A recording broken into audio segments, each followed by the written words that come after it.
Halo, Assalamualaikum warahmatullahi wabarakatuh. Apa kabar semuanya? Semoga selalu sehat dan selalu semangat. Dan kali ini kita mengajak rekan-rekan semua untuk kembali live tentang filsafat orang awam. Kita akan bicara tentang filsafat orang awam.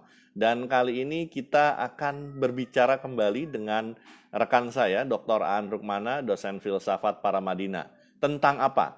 Tentang filsafat tidur. Jadi rekan-rekan semua nih yang kaum rebahan, yuk gabung. Tapi kalau rebahan jangan-jangan masih rebahan, nggak apa-apa. Bagi kaum rebahan yang masih rebahan, masih tidur-tiduran, kalau Anda megang handphone boleh sambil rebahan Anda dengarkan, Anda boleh join. Atau kalau misalkan memang Anda masih rebahan, nggak sempat nonton juga nggak apa-apa, nanti bisa nonton di IGTV, kita akan posting di sini. Dan juga tentunya kita akan posting di YouTube kita. Nah, saya akan ajak sudah hadir bersama saya Kang Aan. Lihat. Halo, Kang Aan Rukmana. Assalamualaikum. Ini ya gabung juga. Oke, Kang Aan Rukmana. Assalamualaikum warahmatullahi Halo. wabarakatuh. Selamat pagi. Waalaikumsalam warahmatullahi wabarakatuh. Jelas suara saya, Kang Latif? Jelas. Suara saya jelas juga ya? Ya. Bagus. Oke, baik Kang An, tadi saya sudah sedikit opening ya, nggak opening sih, cuma nyapa-nyapa aja. Jadi bagi Hmm. kaum semua, kaum rebahan, yang masih rebahan nggak apa-apa, sambil rebahan sambil nonton, atau sambil rebahan nanti setelah selesai rebahan bolehlah bangun, kemudian nonton IGTV kita karena kita akan langsung posting, ya kita langsung save atau kita akan posting di YouTube kita. Kenapa? Karena kali ini kita akan bicara tentang filsafat tidur. Mungkin ada yang bertanya, kalau kenapa tidur kok dipakai filsafat ke segala-segala ya. Nah, tentunya kita akan bahas bersama rekan saya Dr. Adruk Mana. Silakan Kang, apa nih yang mau kita bahas terkait dengan filsafat tidur? Ya. Ini menarik ya, Kang Latif ya. Kang Latif gimana nih, sehat enggak? Sekarang udah baik kan? Alhamdulillah sudah membahas. Udah, udah mau baik ya? Oke. Em, Pertama, Kang Latif, ini ada Salman ya. Hai Salman. Ini, Say hello to Komaan. ya. Hello. Jadi, halo. Jadi ini Kang Latif, pertama yang penting itu, sebagaimana di dalam tradisi filsafat, filsafat itu selalu mempertanyakan sesuatu secara radikal. Jadi radikal itu kan sampai ke akar-akarnya. Nah, kaitan dengan tidur sebetulnya sama. Itu perlu kita ajukan pagi ini gitu dengan suatu pertanyaan yang radikal. Mengapa manusia itu perlu tidur? Itu pertanyaan itu dulu kan. Jadi kita mau menjawab nih, mengapa manusia itu perlu tidur? Tentu kalau kita tanya ke Plato, ke Aristoteles, ke yang lainnya, itu bukan kajian yang utama ya. Tetapi yang menarik kalau kita lihat di dalam tradisi filsafat Islam, justru tidur itu menjadi suatu diskursus sebagai penghubung antara kita di dunia ini dengan dunia akhirat nanti. Jadi itu suatu diskursus. Tidur itu bukan perkara biasa, tetapi itu satu penghubung antara dunia kita dengan dunia akhirat. Makanya istilah-istilah bangun, istilah tidur, itu menjadi jalan-jalan spiritual. Kalau di dalam tradisi filsafat Islam, atau juga mungkin di dalam tradisi filsafat perennial. Sebagai contoh ya Kang Latif ya, istilah tidur itu misalnya. Misalnya contoh aja, di dalam tradisi kesadaran, yang namanya hidup di muka bumi sekarang ini kita nih, itu justru dipahami kita itu sekarang sedang tidur. Oke? Okay? Nah, kita bergabung, kita ngobrol kayak pagi ini, kita berbincang-bincang, kita makan, kita minum. Itu sebetulnya bukan realitas yang sebenarnya. Karena itu tak lebih seperti apa ya? Saya nggak, ya oke, kalau dalam tradisi agama maya misalnya. Maya. Karena yang hakikat itu nanti kalau kita sudah bangun dari tidur kita. Nah, kapan kita bangun dari tidur kita? melalui kematian. Nah, ini kematian itu proses bangunnya kita. Itu kalau dalam tradisi filsafat perennial atau mungkin juga di Islam tasawuf gitu ya.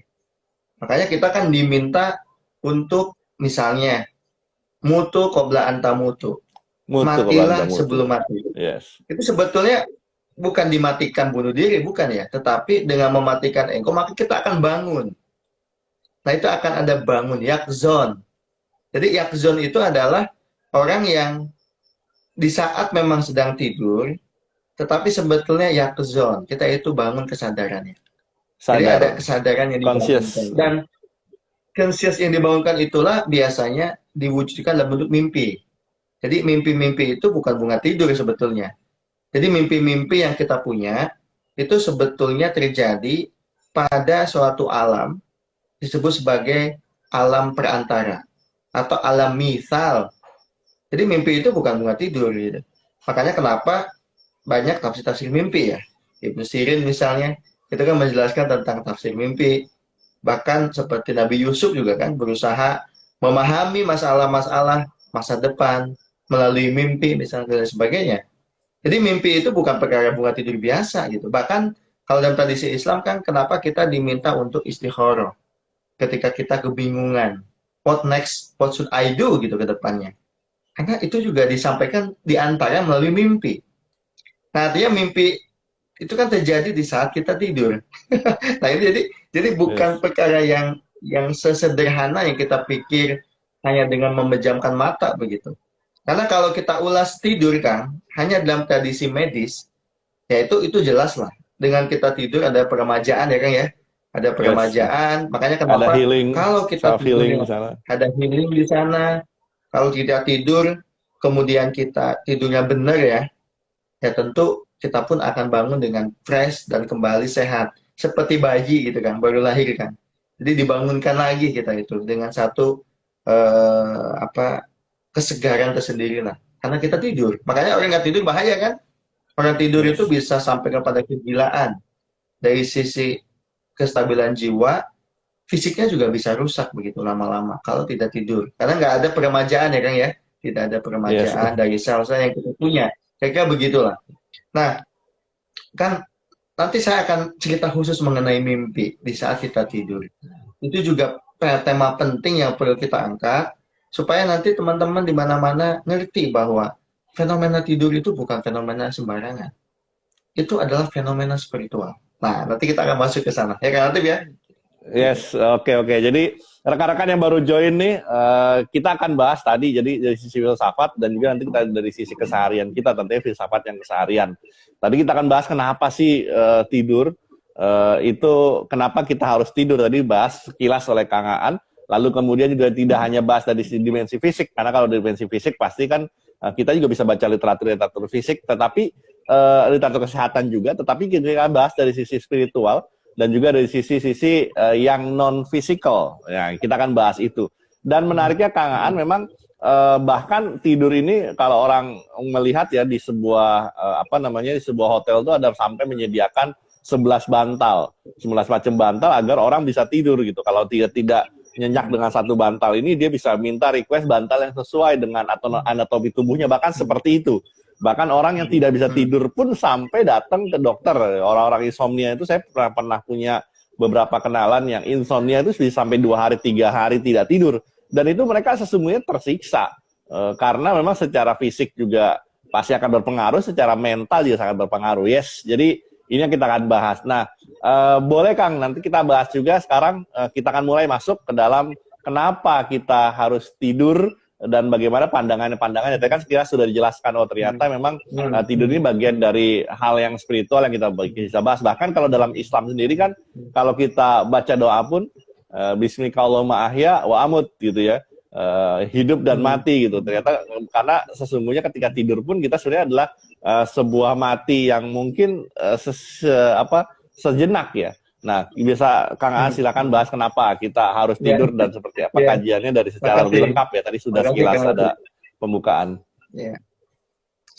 Saya akan mulai mungkin dari Ibn Tufail. Jadi Ibn Tufail itu seorang filsuf Muslim yang memang tumbuh besar di Islamic Spain atau Spanyol Islam atau Islam Spanyol dulu pada masa-masa kejayaan Islam di Spanyol. Ibn Tufel itu menulis satu novel klasik yang itu sangat populer sekali, Kang Latif. Judulnya itu adalah Hai bin Yaqzon. Jadi Hai bin Yaqzon, itu judul novelnya. Jadi Hai itu hidup, bin itu anak, Yaqzon itu kesadaran. Kesadaran. Yaqzon. Nah, saya mau mengulas dari sisi Yaqzon atau kesadaran itu kan. Yaqzon itu seringkali dilawankan itu nantinya dengan orang yang memang tidur ya. Jadi orang tidur dan orang sadar.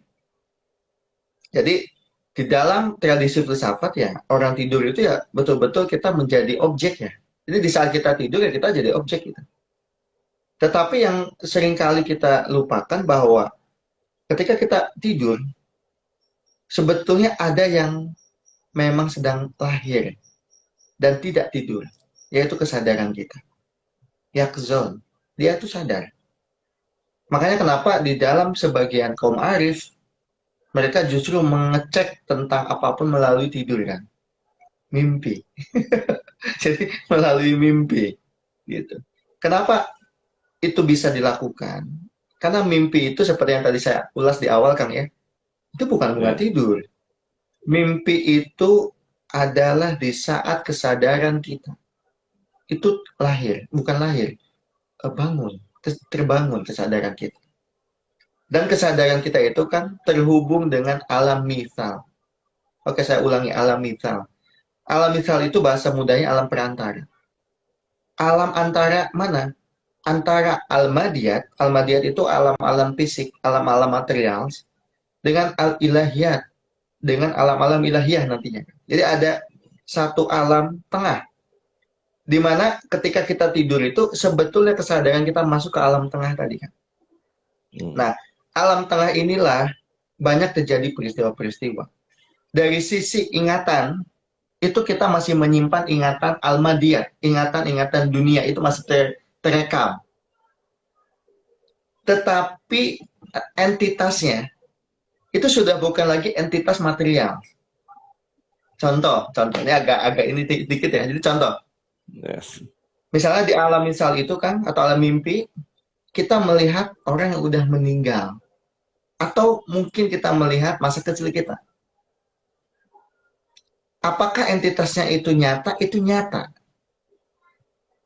Tetapi nyatanya bukan di alam fisik. Ingat. Ada enggak kontribusi alam fisik ke alam misal? Ada. Tetapi hakikinya atau entitasnya sudah bukan lagi level di alam fisik. Yaitu di alam tengah tadi, Kang Latif. Karena di alam tengah tadi, di saat kita tidur, kita itu masuk ke dimensi, bukan hanya dimensi fisik, itu yang tadi saya katakan. Tetapi ada dimensi di atasnya, alam misal tadi. Dimensi spiritual atau dimensi batinia. Itu yang kita masuki, Kang Latif. Nah, cuma memang problemnya di alam tengah ini bisa macam-macam kan kejadian kan. Karena kadang-kadang yang jahat-jahat juga masuk di alam tengah ini. Ini alam yang bukan alam yang sudah steril. Sebut saja misalnya dari gangguan-gangguan setan dan sebagainya. Yes. Makanya kenapa kita ya diminta untuk berdoa. Sebetulnya berdoa itu karena di saat kita tidur, kalau tadi Kak menyebutkan kita itu sedang mati sesaat. Kira-kira demikianlah. Karena kita itu sebetulnya kalau sudah di alam misalkan, yang menolong kita, itu adalah kebaikan-kebaikan yang kita punya. Doa-doa yang kita punya. Jadi sudah bukan lagi levelnya, bukan lagi filsafat rasionalistik ala Eropa Amerika, bukan.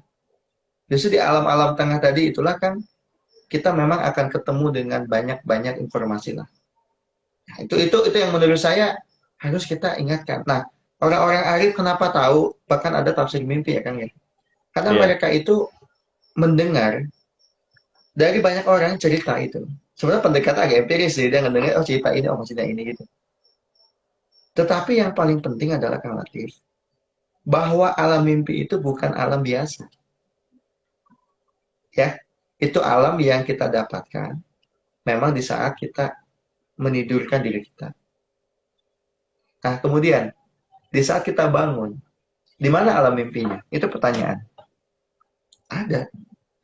Bedanya kan kalau Nabi, orang-orang bijak yang levelnya tinggi ya seperti Nabi, mereka itu bisa masuk ke alam mimpi kapanpun, Kang Latif. Alam yang hanya bisa kita akses orang biasa melalui tidur, oleh Nabi, bisa diakses alam itu di saat sedang bangun.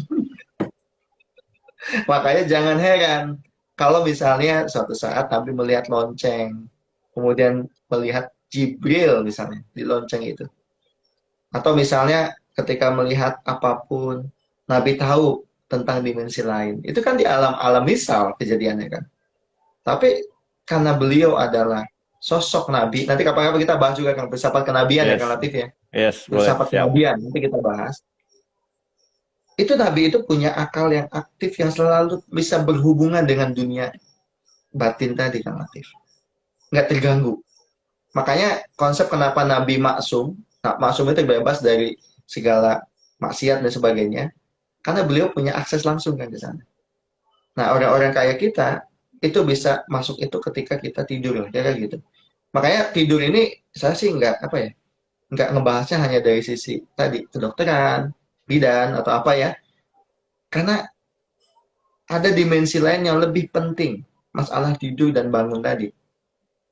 Tidur adalah peristiwa spiritual. Nah, itu yang menyebabkan kan orang-orang insomnia, saya tahu kan. Kita kalau biasa atau pernah ada masalah, pikiran kita kan ya, kesadaran kita, jiwa kita terganggu. Atau mungkin orang baru putus cinta misalnya. Dikecewakan. Itu pasti susah tidur. Betul nggak? Jadi mau dipaksa-paksa juga itu susah tidur. Dimeremin nggak bisa tidur juga gitu.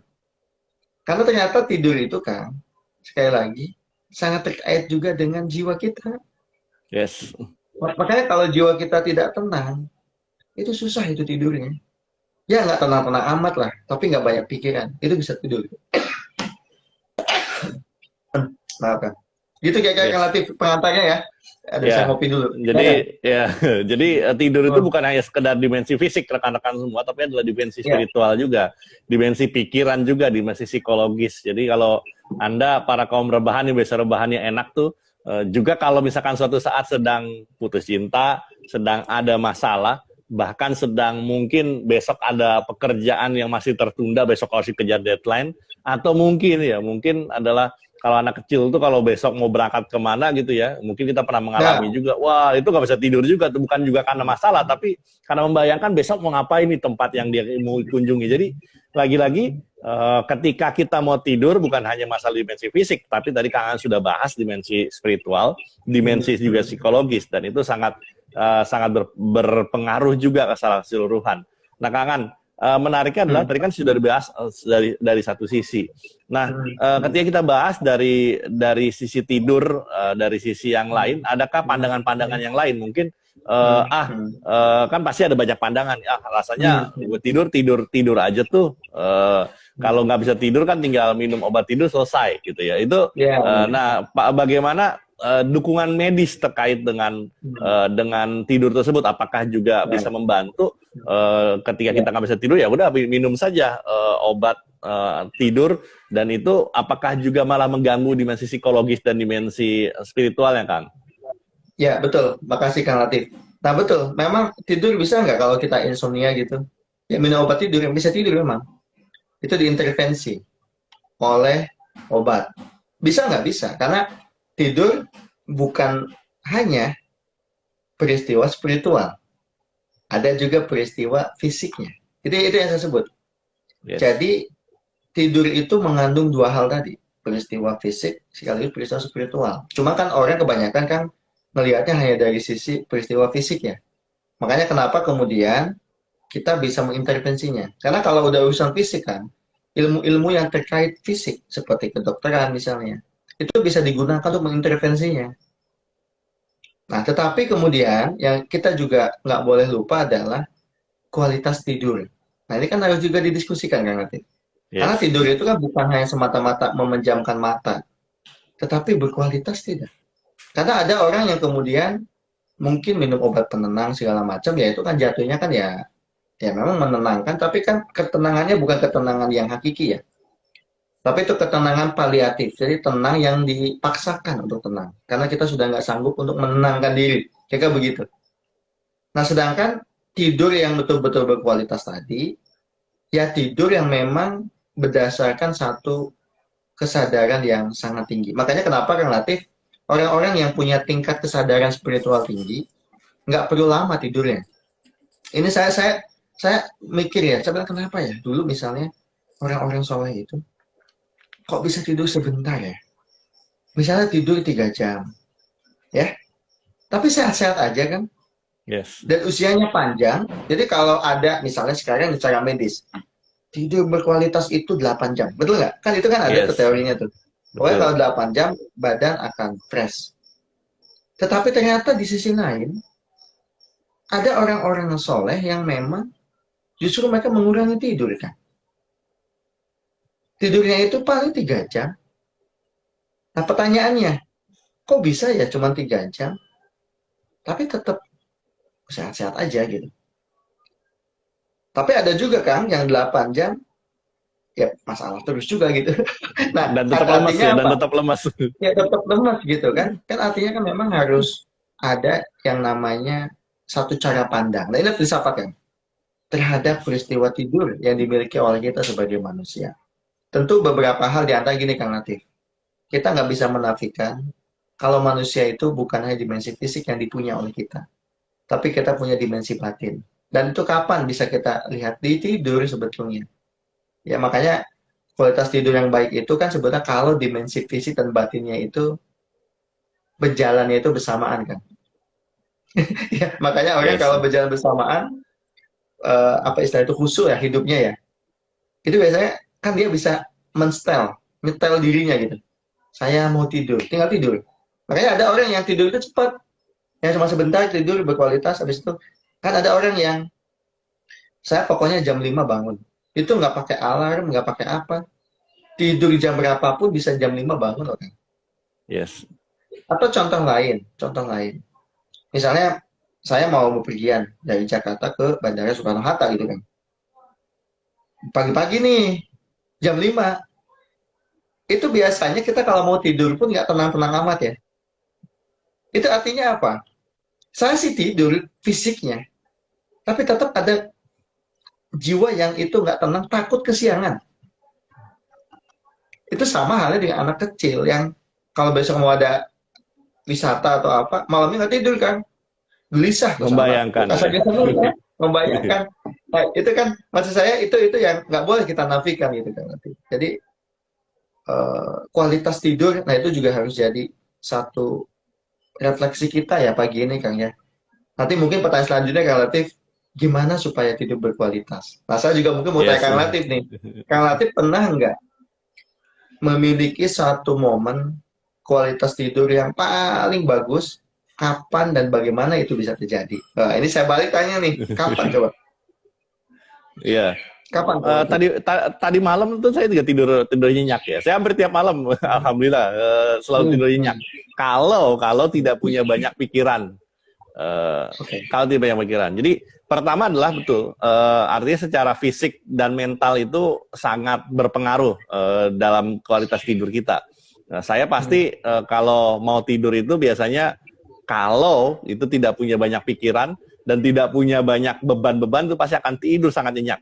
Bahkan saya punya melihat bahwasannya tidur itu setiap hari itu saya sekitar 5 sampai 6 jam ya, maksimal 7 jam.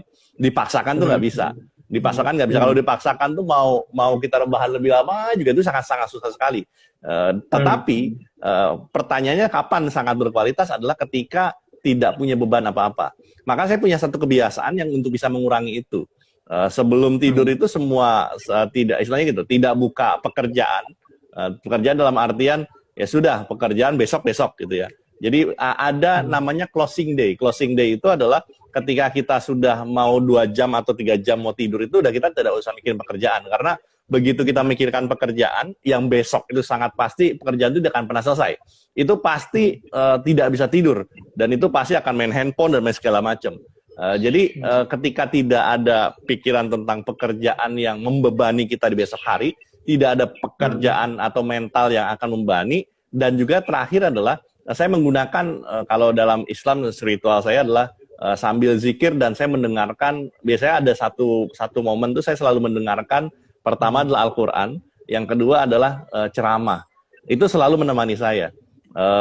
Itu kalau saya suka taruh handphone itu sambil dengarkan ayat Quran tuh melantun gitu. Tapi kan nanti berhenti di jam-jam tertentu ya. Misalkan 1 jam atau 2 jam itu saya pasti akan berhenti itu, atau video ceramah atau video apapun yang menenangkan.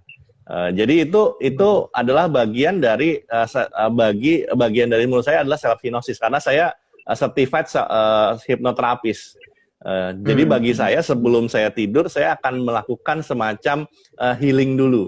Nah, healing itu saya sambil doa, sambil zikir, sambil mendengarkan ayat Al-Quran atau sambil mendengarkan ceramah, dan itu akan menenangkan. Dan itu cooling down semuanya, dan tidak ada pikiran apa, dan ketika bangun ya seger gitu. Ketika bangun seger. Dan menariknya begini, saya merasa punya hal yang sama seperti Kang tadi. Ketika mau tidur, mau bangun jam berapapun, saya dari dulu kan sering sebelum pandemi itu segala macam, saya selalu pergi keluar kota itu dan tidak pernah telat. Karena sebelum tidur, karena saya percaya dalam diri saya itu ada ruh, saya selalu bilang, Tif nanti bangun ya jam 3. Tif nanti bangun jam 3 ya, misalkan tahajud, atau nanti pesawat misalkan kan jam 5, maka saya atau setengah 6 itu saya harus berangkat sudah jam setengah 3. Tif nanti bangun jam 2 ya, Tif nanti bangun jam 2 ya, Tif nanti bangun jam 2 ya. Saya katakan itu dengan penuh keyakinan, lalu saya baca doa sambil zikir, tidur tuh. Dan itu tanpa ada alarm itu pasti akan bangun sendiri. Karena secara sadar sesungguhnya kita punya alam bawah sadar. Dan alam bawah sadar itu sesungguhnya mengendalikan adalah diri kita sendiri. Nah, sejauh mana kita mengendalikan alam bawah sadar kita adalah sejauh mana kita punya keyakinan atas itu. Dan alhamdulillah sejauh ini adalah ketika saya bisa melepaskan healing itu, dan akhirnya itu bisa menenangkan. Lagi-lagi ada namanya yakzoh tadi atau yakzon tadi, atau consciousness itu sangat penting dalam meningkatkan kualitas tidur kita. Kalau kita sadar, yuk kita harus istirahat, besok adalah besok, itu saya suka mengatakan itu juga, besok adalah besok, sekarang adalah sekarang waktunya untuk istirahat. Saya katakan itu terus-menerus dalam diri saya, untuk bagian untuk menekankan, meneguhkan keyakinan, dan bahkan saya bilang tidur yang nyenyak ya, itu selalu katakan itu dalam diri saya secara self hypnosis. Lagi-lagi saya lakukan itu, dan itu alhamdulillah selama ini selalu berhasil. Dan ketika bangun dalam kondisi segar. Termasuk ketika sedang tidak enak badan pun, saya yakin healing itu adalah sangat penting, karena sesungguhnya ketika kita sedang tidak enak badan, itu tubuh selalu bilang, yuk tidur gitu. Tubuh kita tuh selalu bilang tidur. Kalau kita lagi haus, tidur. Kalau kita lagi haus, tubuh bilang, hey, haus, butuh minum.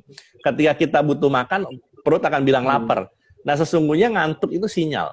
Nah, ketika sinyal itu ada, sebisa mungkin kalau kita paksakan, pasti sebenarnya bisa, cuman bisa berbahaya. Nah, ketika kita memang harus tidur, saya bisa maksakan ada namanya power nap. Power nap itu hanya tidur butuh waktu sekitar 5 menit, tapi benar-benar deep gitu, deep sleep itu akan sangat luar biasa. Nah, istri saya tak tahu itu ketika kita misalkan, sayang, aku butuh tidur gitu. Ketika lagi nyetir atau lagi misalkan weekend atau apa, ketika saya aku butuh tidur gitu di pinggir di rest area, istri saya tahu saya cuma tidur misalkan 5 menit, itu setelah bangun udah seger lagi gitu. Nah, itu adalah benar-benar ketika kita bisa menikmati sampai kondisi deep sleep itu. Nah, lagi-lagi saya mengamini apa yang Kang lakukan atau yang Kang katakan tadi, bahwasanya tidur itu divisi fisik, itu menyegarkan atas fisik, tetapi sesungguhnya yang paling penting adalah ketika tidur itu secara psikologis dan mental itu healingnya luar biasa. Dan itu tidak bisa dipaksakan kita harus melek, karena itu bisa berbahaya. Rasanya itu, Kang Aan. Jadi keyakinan atas diri kita, ketenangan atas diri kita, dan kebersatuan atas diri kita. Dan kadang saya istihoro, terus terang saya istihoro, kalau saya istihoro, saya tidak pernah mengandalkan dari mimpi. Ini mungkin nanti Kang An bisa bantu jawab. Saya ketika istihoro, saya selalu momen-momen besar itu saya selalu istihoro. Dan istihoro itu saya selalu minta petunjuk. Ya Allah, tunjukkan aku tidak melalui mimpi. Karena saya tidak yakin itu mimpi adalah petunjuk darimu, atau mungkin bisa jadi adalah godaan setan. Karena saya tidak yakin ketika saya bermimpi itu adalah petunjuk yang paling jelas. Tolong tunjukkan saya dalam bentuk kenyataan. Dalam bentuk kenyataan dalam artian apa? Dipermudah dalam segala sesuatu atau persulit segala sesuatu agar tidak memilih satu jalan tertentu. Dan bagi saya percaya mimpi itu ada mimpi-mimpi yang memang itu adalah petunjuk, tetapi ada juga mimpi kan adalah bunga, ya kalau saya bilang bunga pikiran gitu ya, atau sisa-sisa pikiran atau sisa-sisa angan-angan, karena saya banyak baca buku juga atau baca artikel tentang mimpi. Tetapi tunjukkan saya dalam bentuk kenyataan. Nah, mungkin bisa dibantu Kang An, bedanya antara mimpi yang kenyataan atau mimpi. Iya. Betul. Kalau Jadi saya gini, sendiri Kang, pertama, tidak menunjukkan istihoro dengan mimpi. Iya. Istihoronya. Jadi istihoro itu Kang Latif, itu ada 3 jawaban sebetulnya yang biasa diberikan kalau kita istihoro. Memang yang pertama melalui mimpi. Itu di dalam tradisi itu yang terjadi. Yang pertama. Tetapi misalnya yang pertama juga kita tidak dapat ya. Itu ada keyakinan hati kita kan. Yes. Ini kita lebih condong hati kemana. Tapi ternyata hati juga nggak dapat nih. Yang bisa dijadikan suara ada suara sosial, lingkungan. Yes. Kan biasa suka lingkungan tuh ngomong ya, misalnya, Yes. Kang Afif cocoknya begini nih, gitu kan banyak tuh yang bicara tuh. Nah itu bisa ngebantu juga. Jadi ada 3 sebenarnya Kang Latif. Jadi nggak masalah. Kalau memang nggak melalui mimpi tidak masalah. Tetapi yang tadi Kang Latif sampaikan, yang perlu saya highlight, memang mimpi itu terjadi peristiwa yang dimensinya bukan hanya dimensi malaikati ya, tapi syaitoni juga ada gitu. Yes. Ya kan? Jadi syaitoni juga ada. Makanya kenapa ada orang tidur ketika mimpi bangun capek betul gitu ya. Waduh, ini capek betul saya mimpinya gitu ya. Ada ketakutan luar biasa gitu di mimpi-mimpi itu. Nah, tapi ada memang mimpi itu betul-betul apa ya istilahnya itu? Jawaban dari apa-apa yang kita cari gitu kan dalam hidup ini. Tapi sekali lagi, walaupun itu ada fakta di mimpi, tapi semuanya kembali sejauh mana kita mempercayainya Kang Latif. Yes. Karena memang ada betul kan di dalam hidup ini orang-orang yang memang totally nggak percaya mimpi, ada kan? Jadi totally ya itu nggak mimpi itu. Jadi yang utama itu ya adalah apa yang kita alami dalam hidup kita. Jadi bukannya di mimpinya. Tapi jangan lupa orang-orang sufi, orang-orang soleh, sebagaimana dicontohkan oleh Nabi Yusuf misalnya, itu kan menunjukkan ada peristiwa mimpi yang bisa menjadi sumber informasi. Yes. Jadi tidak semua bahwa mimpi itu juga itu adalah berasal dari setan misalnya, tapi juga itu bisa menjadi sumber informasi. Nah, cuma kan masalahnya kan, kita ini gimana kita mendapatkannya kan gitu kan? Karena kadang-kadang kita itu agak susah. Saya itu kadang agak susah kan bicara dimensi jiwa batin ya, karena itu dimensi yang sangat halus, sangat lembut, tapi paling penting. Tapi ya susah memang gitu, kecuali kita merasakannya. Gitu. Yes. Saya Kan, kembali terkait dengan mimpi itu ada istilah namanya lucid dream. Mungkin pernah dengar ya, lucid dream. Lucid dream itu ketika Anda bermimpi, Anda bisa mengendalikan mimpi Anda. Jadi kan kita kalau bisa mimpi kan kita dikejar-kejar nih oleh misalkan oleh apapun ya, oleh orang jahat atau oleh apa gitu. Kita kan capek banget kalau kejar-kejar oleh orang jahat atau kejar-kejar oleh apapun ya, atau oleh setan bahkan gitu ya, atau oleh makhluk yang itu. Nah, ketika di mimpi itu sebenarnya kita dalam dimensi ada namanya lucid dream. Lucid dream ketika Anda bisa mengendalikan jalan mimpi Anda. Ketika dikejar-kejar. Nah, itu suatu saat saya pernah mencoba itu gitu karena saya baca lucid dream. Kemudian ini gue kalau mimpi nanti gue coba kendalikan deh. Ternyata memang ketika lagi dikejar-kejar, ketika kita sadar ini mimpi gitu ya. Dalam tidur saya yakin lalu ada perjuangan di sana. Saya bilang ini mimpi, saya bilang. Saya harus berubah. Ternyata benar itu bisa kita kendalikan pada satu saat ya. Artinya apa sebenarnya ketika kita dalam kondisi tidur pun sesungguhnya kita sebenarnya masih tetap punya kendali atas kejiwaan diri kita. Tinggal tadi sejauh mana kita bisa mengendalikannya. Tapi itu memang kajian yang lebih dalam atau kajian yang agak berbeda. Nah, ya ini yang menarik sebenarnya ini kan doa-doa ini kalau di dalam tradisi Islam itu kan ada doa-doa ya. Misalnya sebelum tidur sama setelah tidur itu ada doa-doanya. Yes. Misalnya kalau pas bangun aja kan doanya kan alhamdulillahilladzi ahyana ba'da ma amatana wa ilaihi kan itu kan ya. Yes. Itu kan ini menarik ini. Alhamdulillahilladzi ahyana. Segala puji bagi Allah ahyana yang telah menghidupkan kita. Gitu. Ya kan? Wa amatana, ya kan? Ba'da ma amatana, setelah mematikan. Iya. Wa ilaihi nusur. Dan kepadanya lah kita nanti akan atau mempertolongan untuk kembali lah gitu. Itu artinya apa Kang Latif? Itu dimensi ilahiyah tinggi banget itu. Jadi bukan kita yang mengontrol. Justru kita itu sebetulnya kalau dari doa-doa tadi kan, kita itu dijalankan, objeknya, ditidurkan. Coba kita lihat di Al-Quran juga sama kan, menciptakan malam dan siang, malam subatan untuk istirahat dan sebagainya. Itu kita itu memang sudah menurut blueprintnya demikian gitu. Tubuh ini akan tidur, itu kan Latif. Itu semuanya sebut di luar kita itu, semuanya sebetulnya. Nah, tetapi memang yang paling penting adalah kan, jangan sampai kita itu losing namanya kesadaran kita itu hilang.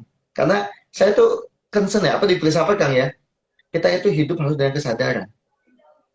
Jadi dengan kesadaran, nah orang yang dengan kesadaran kan, itu memang dia tidak mengontrol, tapi dia bisa mengontrol. Ini menarik kan. Jadi di dunia kesadaran itu gitu kan. Dia tidak bermaksud mengontrol, tapi dia itu bisa mengontrol karena dia tidak mengontrol.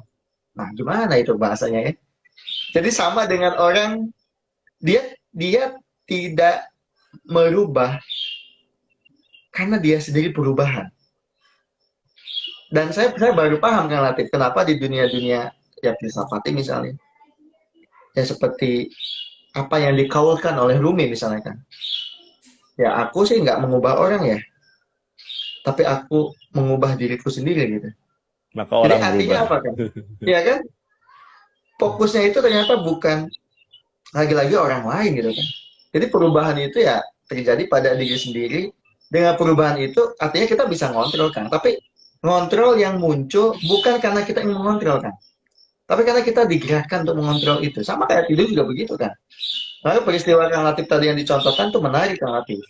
Nah kenapa orang-orang soleh itu sangat yakin kalaupun dia dekat sama pencipta tidur itu kan, maka kalaupun ditidurkan, ya itu peristiwa, sekali lagi peristiwa bukan semata-mata fisiknya, tapi mengandung juga peristiwa rohaniah gitu. Yes. Dan sebagai sumber informasi. Dan setuju Kang, saya melihat tidur itu sebenarnya bukan peristiwa biasa ya, artinya bukan hanya tidur sekedar tidur, bukan hanya sekedar rutinitas, tetapi sebenarnya itu adalah bagian dari sebuah ritual menurut saya. Ritual itu apa? Kenapa sebelum tidur tuh ada orang yang mati lampu atau nyala lampu? Itu pun sebenarnya kan adalah ternyata ritual tiap orang tuh punya ritual yang berbeda-beda yang sesuai dengan kebutuhan yang dibutuhkan dirinya. Atau sebelum tidur gosok gigi, cuci kaki, kemudian berdoa. Itu kan sebenarnya adalah dimensi spiritual sekali. Dan tidur itu kan kalau kita katakanlah misalkan oke lah kita ambil patokan 6 jam misalkan sehari 6 jam itu 24 jam itu kan berarti seperempatnya hidup kita ya. Seperempatnya hidup kita itu untuk tidur. Artinya apa? Itu makan porsi yang sangat besar, seperempat kehidupan kita itu dipakai untuk tidur. Dan kualitas tidur kita itu artinya sangat dibutuhkan untuk itu. Dan yang kedua adalah pasti Tuhan menciptakan itu sebagai penuh dengan makna, bukannya sekedar ritual yang untuk menghabiskan waktu. Tetapi kalau kita gunakan itu sebagai pertama adalah kita niatkan untuk beribadah, maka tidur itu akan menjadi sebuah ibadah. Kita niatkan untuk kesehatan, tidur itu juga untuk kesehatan. Ketika kita niatkan tidur itu adalah untuk produktivitas, maka kita harus produktif. Maka kalau saya melihat adalah ketika kita bisa menjadikan tidur ini bukan sebagai satu ritual yang istilahnya cuma menghabiskan waktu atau cuma sekedar istirahat, tapi dimensi ini kita gunakan maka tidur kita itu kualitasnya akan lebih bermanfaat.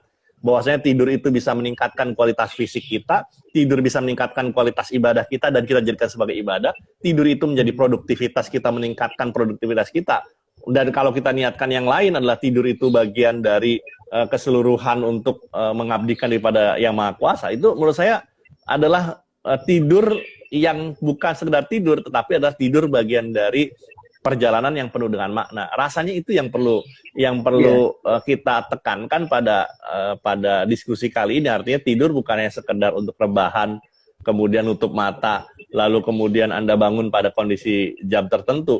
Karena kalau begitu kita hanya melakukan itu, bisa jadi tidur yang kita lakukan tuh ketika bangun kita lemes, ketika kita tidur kita malah tidak mendapatkan apa-apa, malah seperti orang yang lebih lemah gitu ya.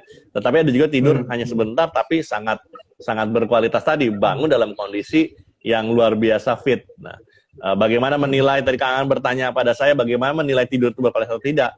Ketika Anda bangun, apa yang Anda rasakan? Ketika Anda merasakan Anda lebih segar, Anda lebih bugar, Anda lebih produktif, maka Anda telah mendapatkan tidur yang berkualitas. Saya rasa sih itu kalau saya melihat tidur berkualitas atau tidak berkualitas, kan. Betul, Kang. Saya boleh tambahkan sedikit, Kang Latif ya. Ya, Jadi silakan. kita ini kan, manusia ini kan hidup di atas muka bumi ini seperti terlempar, Kang. Yes. Kita nggak memilih ya.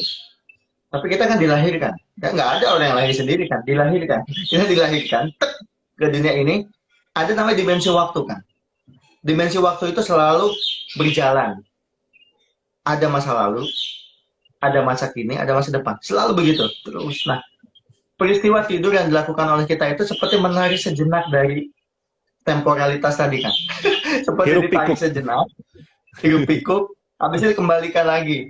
Jadi kalau kayak petinju itu kan, habis tinju ya, diistirahatkan dulu, suruh tinju lagi begitu.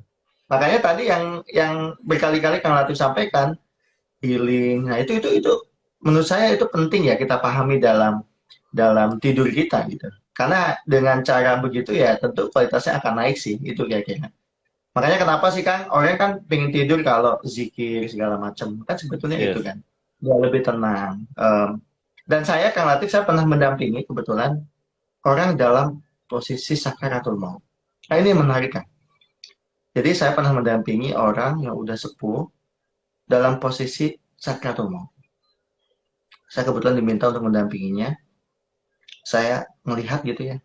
Saya coba ajak untuk melantunkan baca-baca, zikir-zikir dan sebagainya. Nah, saya melihat, kan, kenapa ada orang yang susah pulang, tanda kutip, yang susah meninggalnya, kan. Itu karena masih banyak pikiran. Iya, masih tercantol ya, ada cantolan-cantolan, ikatan-ikatan ya. Nggak mau gitu. Ya, itu kan sama kayak tidur, kan. Sama kita itu mau tidur, cuma pikiran tuh kuat banget ke satu hal, itu susah pasti tidurnya.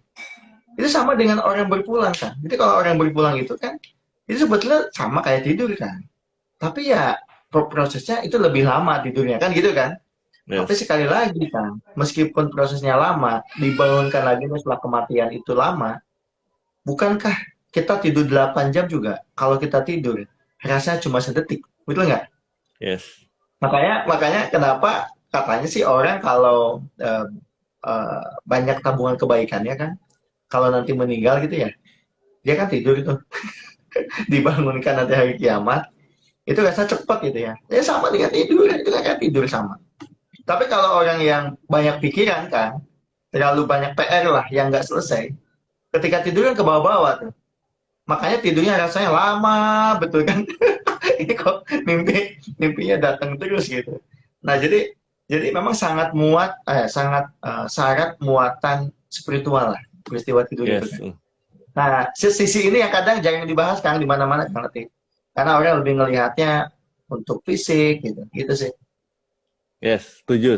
Jadi artinya rekan-rekan yang baru bergabung, kita bahas tidur tidak hanya dari dimensi fisik. Kalau dimensi fisik kan kita udah ikuti kata dokter sekian jam. Tetapi ternyata ada dimensi lain, dimensi spiritual, dimensi psikologis juga. Jadi kalau untuk mendapatkan kualitas tidur yang luar biasa, maka kita harus menggabungkan itu. secara mungkin secara jamnya cukup, secara aktivitas atau secara fisiknya cukup gitu ya, artinya secara posisi tidur dan segala macam, tetapi juga ada hal-hal lain, spiritual, fisik dan juga ada psikologis tadi. Nah, Kang An, mungkin kepo ya, ini sekaligus saya kan di dalam sampai Rasulullah sendiri ketika selain doa ya, ketika tidur itu sampai diatur harus menghadap kanan gitu ya, kalau bisa menghadap kiblat gitu ya, kemudian posisi dan nah itu gimana Kang An melihat ini kaitannya dikaitkan dengan spiritual atau dengan hal psikologis lainnya, Kang? Betul. Ya, itu persis Kang Latif. Itu sebetulnya itu kan petanda-petanda jasmaniah ya, untuk menekankan bahwa kita itu walaupun tidur itu jangan sembarangan loh. Jangan posisi tidur ya udah gimana aja deh, yang penting tidur gitu. Kan sebenarnya bukan itu kan. Jadi ada adabnya. Kalau di Islam kan gitu kan, ada adabnya. Yes. Itu untuk menunjukkan kalau pengaturan adab itu bukan hanya ketika kita bangun, bahkan ketika tidur pun ada adabnya. Berumah tangga ada adabnya. Apapun ada adabnya. Kan gitu kan? Itu kalau di dalam tradisi Islam kan. Memang kuat sekali tekanan ke sana. Tapi yang paling penting dimensi adab itu di belakangnya adalah dimensi spiritual. Ini yang nggak boleh lupa. Saya selalu mengatakan itu gitu kan. Dimensi-dimensi spiritual. Nah, orang-orang modern kan, biasanya cara menulisnya itu beda-beda. Saya mau bawa buku nih kan. Ini promosi buku lah. Ini bukan buku saya sih. Itu ada namanya Tsuneko Nakamura dan Hiromi Okuda. Ini psikiater Jepang kan. Bukunya itu Hidup Damai Tanpa Berpikir Berlebihan. Ini menarik ini kan. Hidup damai tanpa berpikir berlebihan. Kenapa ini menarik? Karena ternyata kan, penyebab dari ketidakdamaian dalam hidup kita ini justru karena kita banyak pikiran. Sedangkan, coba perhatikan, di lembaga-lembaga pendidikan kita, sosial kita, kan kita seringkali dituntut untuk mikir kan ya. Tapi ternyata sebaliknya tuh, kalau mau hidup damai, jangan berlebihan mikirnya, kan gitu. Nah, cuman kan nggak ada tuh kan, sekolah yang ngajarin kita untuk nggak berpikir. Karena di mana-mana ngajarin kita berpikir. Padahal di saat kita tidur pun akan damai atau akan berkualitas. Di saat kita juga memang bisa atau tanpa berpikir berlebihan.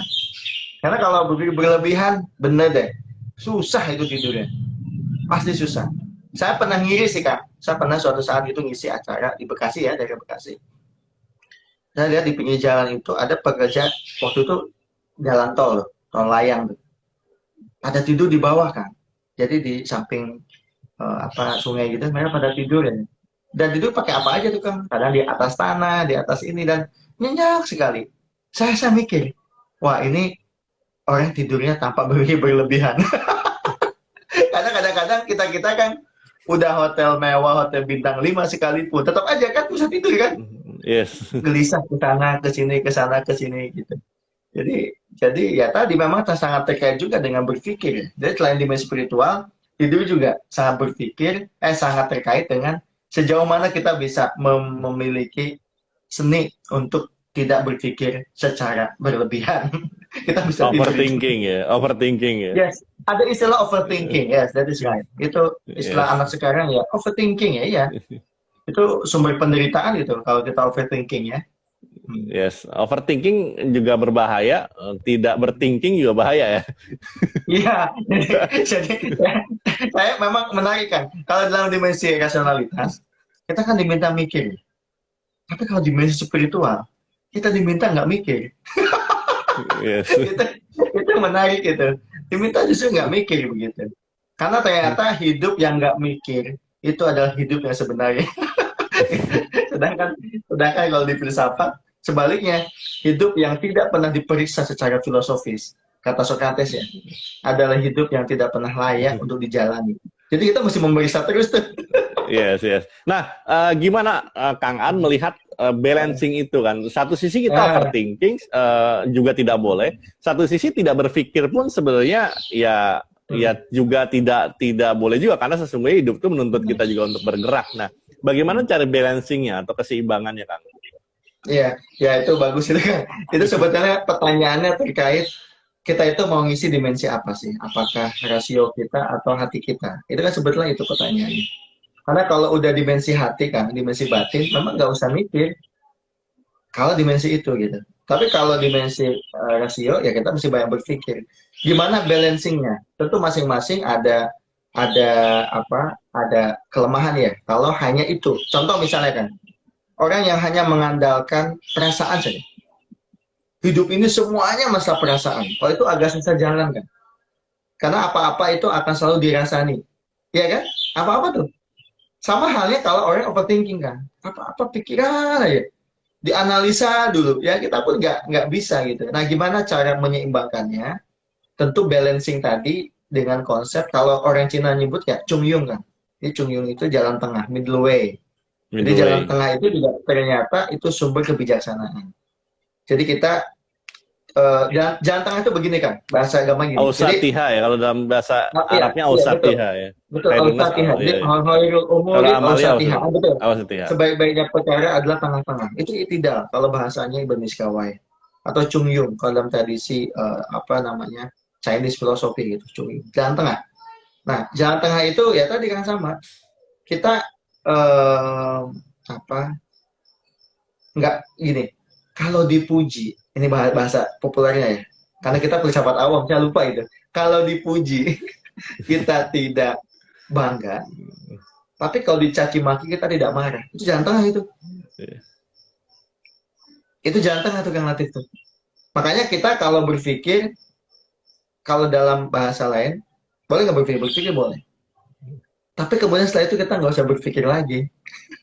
Karena kalau kita mikir terus kan justru nanti kesadaran kita akan terikat oleh apa yang kita pikirkan. Itu betul gitu. Kayak misalnya contoh sakit hati kan ya. Ini mungkin kita siapapun pernah mengalami ya.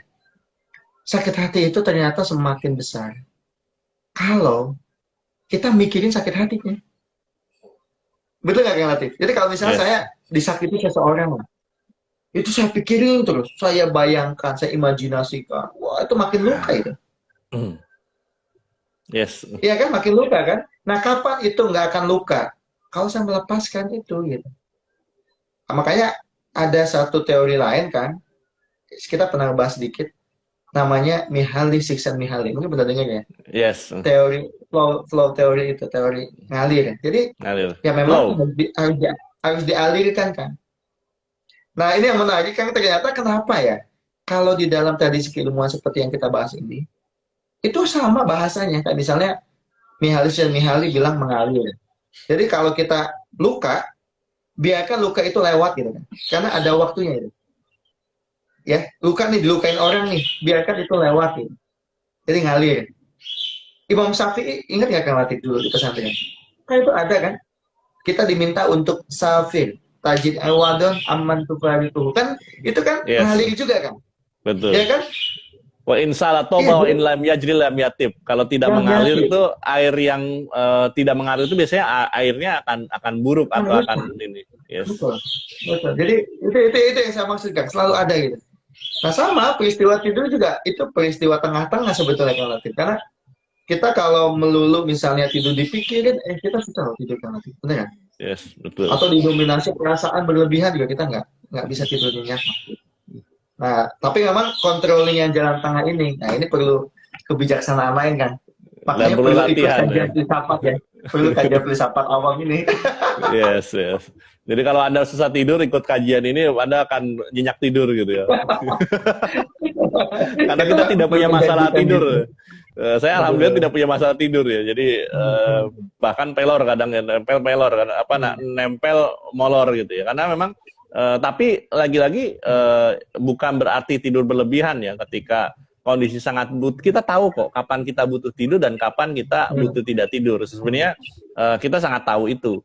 Dan kalau kita kenal diri kita, kebiasaan kita dan kadar kita, maka sesungguhnya kita akan tahu nih kapan kita harus makan, kapan kita harus minum, kapan kita harus tidur, kapan kita harus bangun. Dan itu sesungguhnya manusia itu sangat peka itu. Tapi kadang kita yang masuk dalam kaum rebahan, saya tidak menyalahkan kaum rebahan.